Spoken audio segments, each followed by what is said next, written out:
Once they've got their base all set, they'll start then pulling in the smaller logs and twigs and the branches and the sticks and the mud and the grass and various plants, and this is what they'll actually build the main structure of the dam out of.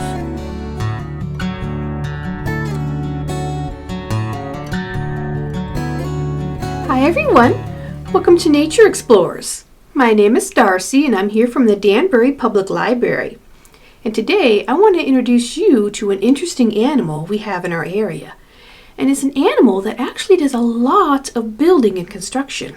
And to do that, it uses its very large teeth. Can you see those teeth in the front there? They're huge, right? Yeah, so we've got an animal here with very large front teeth, but very flat teeth in the back. See those back teeth? They're kind of flat, huh? Yeah. Because we have flat teeth, we know that this guy is likely an herbivore. He eats plants. And something else interesting about this guy. See in the back? He's kind of got this ridge that sticks up. And you can put a little indentation right in here. And it sticks up pretty far, right? Yeah. Well, that's what's known as a sagittal crest. And that means that this guy has a really powerful bite, because areas like this on the skull that are up and raised up like this is where muscles attach, big thick muscles, and they go all the way down to this massive jaw. Can you see that massive jawbone? Yeah, so there's big muscles attached here all the way to this jaw and these huge teeth, which allows him to chew up really tough things like wood. Yeah? Do you know of an animal that likes to chew on wood? Yeah? Did you guess beaver? If you did, you're right. This is a North American beaver. And the North American beaver is one of only two living types of beavers. The other one is the Eurasian beaver, which, as you can guess, is over in Europe and Asia area. As we saw earlier with these big, nice, very flat teeth, that this guy is a herbivore. And in fact, they like to eat things like bark and buds and stems and twigs from different types of trees. So things like aspens and maples and willows and birch, they love to chew on those. They also enjoy munching on grasses, mushrooms, soft ferns, and bits of roots. Beavers are rodents. And as you can see, it's a pretty massive animal, right? Look at that giant skull. And like all rodents, you can tell because they have these big, huge teeth, and most of them are going to be this orangey color. And in fact, the beaver is the largest rodent we have in North America. Both beavers, North American beaver and the Eurasian beaver, are the second largest rodents in the world. The only thing bigger is the capybara who we met last week. Remember that big capybara? Yeah. So the capybara is the biggest rodent in the world, and the beavers are a close second.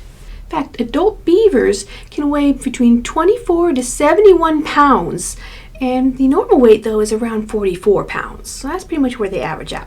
Beavers can grow from 3 to 4 feet in length, which is huge. And 1 foot of that is their tail. They have this long, massive tail that is a foot long, and it's half a foot in width. So that's a big, huge, flat tail. Beavers, like our capybara friends from last week, are semi-aquatic. This means they like to live on land, but also spend a lot of their time in the water. That large flat tail that beavers have that we usually see, it acts as a rudder. So when the beaver's swimming around, they can use that flat tail to help them navigate and move about. The hind feet are large and webbed, so this makes it easy for them to swim and propel themselves through the water. But their front feet, they're actually different. They're kind of like our hands, which means they're actually very dexterous. This means that they can do tight little fiddly things like rolling up leaves and twirling twigs as they chew all the bark off, because they love to eat that bark. These guys have very interesting eyes. In fact, they have a third eyelid. This is called a nictitating membrane, and it's a special thing that allows them to protect their eyes and helps them to see underwater. So when our eyes blink, I'm going to take my glasses off a bit so you can see. It goes up and down, right? Yeah. But their third one actually goes across the eye, horizontal. So they have our regular up and down ones like we do, but they have that nictitating membrane which they can pull over their eyes and lets them see underwater, and it also protects them when they have to dive down really quick so water doesn't push against their eyes and make their eyes hurt. It's really cool. They also have interesting things where when they go underwater, they can actually close up their noses and their ears. Plug them all tight. So this way, when they're diving through the water and swimming around, no water gets up their nose or into their ears. That's really cool, huh? They don't even have to wear nose plugs. It does it naturally. They also have a really interesting mouth. It's kind of big. And the thing is, when they go swimming underwater and they still want to chew, they can do something really cool. So they got these big teeth in the front, right? And this big open area where there's no teeth. Well, when they want to gnaw underwater, they don't want water to get in their mouths, right? So their lips can actually curl behind under their teeth. They can kind of make like a figure 8 shape around their teeth so that they can close off their mouth so no water gets in, but their teeth still stick out. And this allows them to keep gnawing away at things while underwater. Now, beavers look big and chubby, right? And they look kind of squishy. And that's because beavers are kind of squishy. Their bodies have thick layers of fat inside of them. This is to help to keep them warm when they're swimming around in that cold water, because beavers like to live in cold areas. All that extra fat under their skin keeps them nice and cuddly warm. Beavers have what is known as a double coat. This means they have a thick, coarse layer of hair on the top of the coat, and then underneath they have a nice thick layer of soft, fine hair. They also have special glands on them that create an oily substance called castoreum. And then the beaver can grab this and it'll rub it all over his fur and kind of clean himself up. And getting this oily substance all over that outer coat there makes it slick, and the water will just slide right off. It means that when they're swimming around, they come on land, they're going to dry off pretty quickly. And that nice soft undercoat is going to stay dry and help them to stay nice and warm. This wonderful fur of theirs unfortunately led to a fashion trend that had terrible repercussions for beavers. Hats made from felted beaver fur were really popular for 200 years, from the mid-1600s to the mid-1800s. Before umbrellas became really popular, people liked to have beaver skin hats. They had that nice waterproofing from the felt made from beaver fur, and they usually had very wide brims to catch the water. So this was a way of keeping your head dry in rainy climates such as England. There was also some very strange superstitions about beaver hats. A lot of people believe that if you wore beaver hats, it made you more intelligent. Not made you look more intelligent, actually made you more intelligent. There was also a rumor that if you were deaf and you wore a beaver hat, you would eventually begin to be able to hear again. There's nothing I could find that would explain why these rumors came about. The only thing I could think of is that the hat manufacturers put these rumors out to help increase sales. But what really helped sales was that beaver hats were seen as a status symbol. They were expensive and they were valuable. They would last for generations, and in fact, beaver hats were often passed down as family heirlooms. To have a beaver hat and to wear one made you look like a sophisticated individual who was a member of high society. So they were very desirable.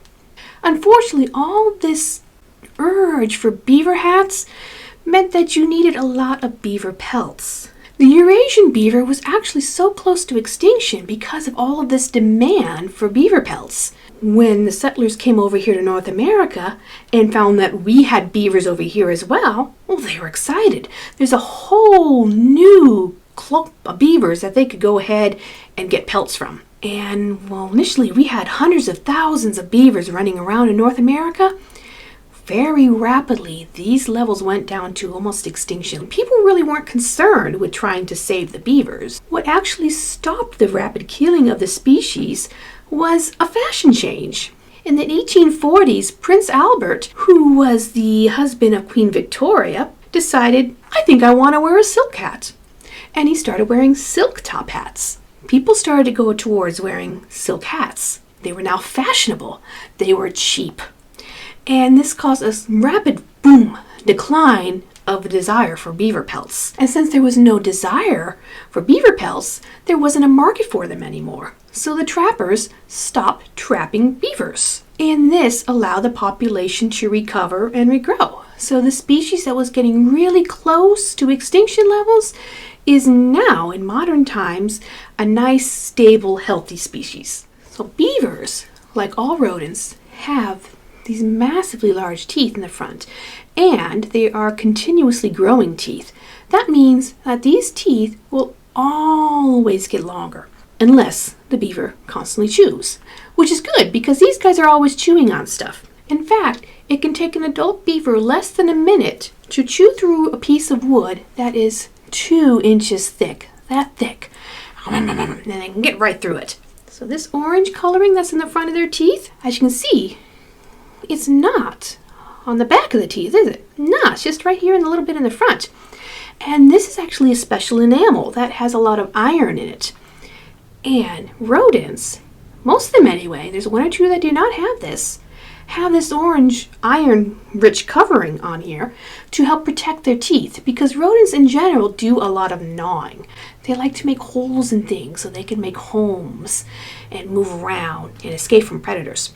So this stuff doesn't wear down very well, this iron coating here. But the underside, the dentin, actually does wear down very quickly. And in fact, if you can see sort of, he's got them almost kind of worn down to like a shovel, doesn't he? This little bit that's right by that iron part, that's still pretty long, but the rest of it got short quick, didn't it, huh? And that's actually good for the beaver because it turns those front teeth into chisels. So when they go to gnaw, they can pull off more bark more easily. Beavers are often called nature's architects, and that's because they like to build things. Beavers live in lodges that they build out of sticks, twigs, rocks, and mud. And this thing looks like a jumbled pile of sticks. But the thing is, it's actually really ingenious. These lodges usually have multiple entrances that go in underwater. They often have a food storage area, so they have their own little cupboard where they can store stuff for the winter. And there's a nice dry area in the middle where the whole beaver family can sleep. And because if air stays in a space too long, it can actually start to get really kind of stale and it's not good to breathe. These lodges actually have ventilation areas where the beaver hasn't packed the mud quite as strong, so fresh air can come in and the bad sour air can actually get out. When finished, beaver lodges can be 5 to 6 feet in height and up to 12 feet in width. These things are massive. The thing is, the area where the family sleeps, that's usually at most 2 feet high and 4 to 6 feet wide. Well, that's kind of weird, right? But it actually makes sense. See, beavers don't have central heating like we do. So what happens is the beaver comes into his lodge from underwater, and the whole family kind of gathers together and they kind of curl up into a little ball, and they use their body heat to keep them warm. And since that area they live in, the dry spot, is kind of small, all that body heat only has to fill a very small area. So it gets nice and toasty in there for the beavers very quickly. I said the lodge was huge, right? So why is there all that extra feet high and extra feet wide? Well, that kind of acts like insulation, sort of like what we have inside of our house. Or if we go out to play in the snow and we put in all those layers of clothing, and we're all kind of bulky and we can stay nice and warm, that's what all that extra space inside of that beaver lodge does.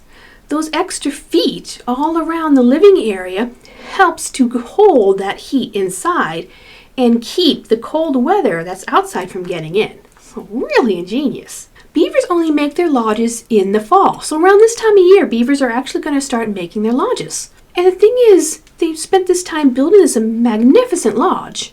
And then in the spring, they're like, oh, I'm done with that. And they leave the lodge and they go and live on the banks in the woods like they normally do. When fall comes around again, you think, oh, well, they'll just go back to their lodge, right? They already built it. But the beaver's like, I'm done with that one. And the beaver family will actually start building a new lodge. They don't use the lodge from the previous year. So when we think about beavers, though, we actually think about beaver dams, big, long structures of logs that help to stop flow of the river and make ponds. The thing is, not all beavers make dams.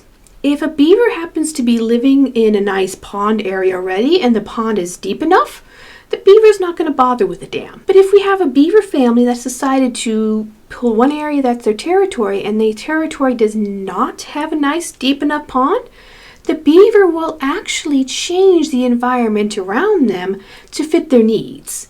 See, beavers need fairly deep water in order to have their lodges because their entrances go underwater, right? Yeah, and beavers like to live in cold climates, right? Because they got all that nice fur and that nice thick fat to keep them warm. Yeah. Thing with water in cold climates is it freezes. So in order to make sure that the beaver can get in and out of its lodge all through the winter, it needs the water deep enough that the lodge entrance is not going to freeze over. They also like to have their entrance a little deep, like 2 to 3 feet deep, so that other animals like wolves and coyotes and bears can't actually get to them. They can swim into their lodge and they're nice and safe. So if they have an area that isn't deep enough, they will actually go ahead and build the dam. And this is where we're going to see beavers doing things like taking down trees, like this guy in this video here. The thing with beavers is it takes them a couple of days to take down a tree if it's really thick, but they will keep going at it, and eventually they use these thick logs and big trunks to build the base of their dams. So once they've gotten it chopped down, they'll actually roll and pull it towards the water and then push it along to where they need it and pound it into the mud of the stream bed. Once they've got their base all set, they'll start then pulling in the smaller logs and the twigs and the branches and the sticks and the mud and the grass and various plants. And this is what they'll actually build the main structure of the dam out of. And these things get impressively large. The average height of a beaver dam is 6 feet, and the thickness up to 3 feet. That's big. And the length, well, that really depends on what river they're damming up. If it's a short river, you're going to have a short dam. But if it's a long river and there's a bunch of beavers working on it, they can have a nice, long, thick dam. Once the dam is complete, and they usually start this again around this time of the year, then they will start building their lodges. But unlike the lodge, they will maintain the dam. So they don't want to have to keep rebuilding that every year because that took a lot of work, right? Yeah. So they'll keep the dam all nice and maintained. And if they see a break happen, they'll go over and they'll start fixing it all up. But the lodge, they like, well, I want to live somewhere new. So they'll move a little bit further on and build a new lodge. Beaver dams change the landscape in such a way that they actually affect the whole ecosystem in the area. Because of this, beavers are what are known as a keystone species. This means this species being there has an effect on the whole ecosystem. If we took the beaver out of an ecosystem, we might have disastrous results. A lot of animals actually depend on the beaver and the way the beaver changes the environment around it. Those ponds that the beaver creates by making the dams, they actually allow certain animals to live in that area that may not have been able to otherwise. So removing a keystone species is kind of like Jenga. You know Jenga? Now they have that big tower of blocks and you have to pull one out and another one has to pull another one out. And if you pull the wrong one out, the whole thing falls down, right? Yeah. Well, that's kind of what a keystone species is. It's that one block that you pull out and everything collapses. So losing beavers would mean that a lot of other animals in that ecosystem would be affected. As we said, beavers have all kinds of interesting things to help them move around in the water. They have those long, flat tails that act as a rudder to help them turn and move. They have those huge back webbed feet that let them swim and propel themselves through the water. And they have nostrils and ears that can actually close up so that water can't get into their nose and into their ears, right? Yeah. And they also have those really cool extra membranes that kind of go like a third eyelid so they can see underwater and protect their eyes. This is because beavers really like being in the water. They're extremely good swimmers. In fact, they're much more graceful in the water than they are on land. Beavers can stay underwater for up to 15 minutes at a time, which is impressive, right? Yeah, can you stay underwater for 15 minutes? I can't. I wouldn't advise trying it, no. Beavers are specially designed to do this. This helps them to escape from predators because when they're on land, well, again, they're kind of dumpy and they don't run too good. But as soon as they get in the water, whoosh, They can swim around really rapidly and evade capture, and it's excellent for them. But they also use the water to warn other beavers of danger. So if a beaver sees something that startles it, sometimes you'll hear a slap sound. And that's actually the beaver flapping his big massive tail against the water to make a loud slap. And this lets all the other beavers in the area know that, uh-oh, something might be coming, and they'll all swim away. So if you're out in the woods where there's water and hear a slap sound, you might have startled a beaver. Beavers look really cute and cuddly, huh? They look big and fluffy, kind of like a teddy bear. The thing is, we really need to be careful with beavers. Beavers on a whole are not aggressive animals. They really don't want to attack anyone. They really just want to be left alone. And chances are good they're going to swim away as fast as they can. But if a beaver feels threatened or is provoked, well, we might be in a dangerous situation. So as we saw earlier, he has this massive crest on the back here where the muscles attach, and that very, very prominent jaw right here. And the muscles connecting down to that jaw means this guy has a wicked bite. I mean, after all, he can go through wood with no problem, right? So, we don't want to get too close to these guys, because with those large teeth and that extremely powerful jaw, he can give us a really nasty bite. So even though beavers, for the most part, are very gentle animals and will not attack you, if they feel that they are being cornered or they're scared really bad and there's no other way out, they can't run away, they will bite. So we want to stay away from beavers. Well, because of this, beavers are best observed at a distance so we don't scare or disturb them. So did you find anything interesting for your Wonder Bowl this week?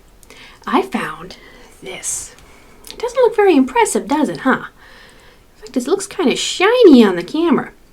Well, that's because this is a bit of iron ore. So iron ore is a bit of metal rock. And they would take this and they would harvest it around here quite a bit. And what they would do is then they would smelt this down and they would make iron that then they could use to make things like railroad tracks and bits of machinery and all kinds of interesting things. And it's actually much heavier than it looks. Since it's not refined metal, it didn't rust, which is really cool. Because if you find regular iron that's just sitting out over hundreds of years, it's going to start getting all red and rusty. But this guy, even though he was probably sitting out for quite a while, is not all rusted. It's really cool. He's actually, like I said, fairly heavy, which is kind of surprising. And this is one of the things that they used to mine here in Connecticut, because we have all kinds of old abandoned mines around the state, quite a few of them. And they would do things like mine ore and certain minerals and gemstones and all kinds of cool things like that. Because our geology that's all around here is really interesting. And this bit of iron ore is just a part of it. So that's what I found this week. If you found something interesting and you'd like to share, you can put it down in the comments below and let me know what you found. And that's all for this week, and I will see you next week with another animal that's local to our area. Until then, happy exploring and have fun. Bye, everyone.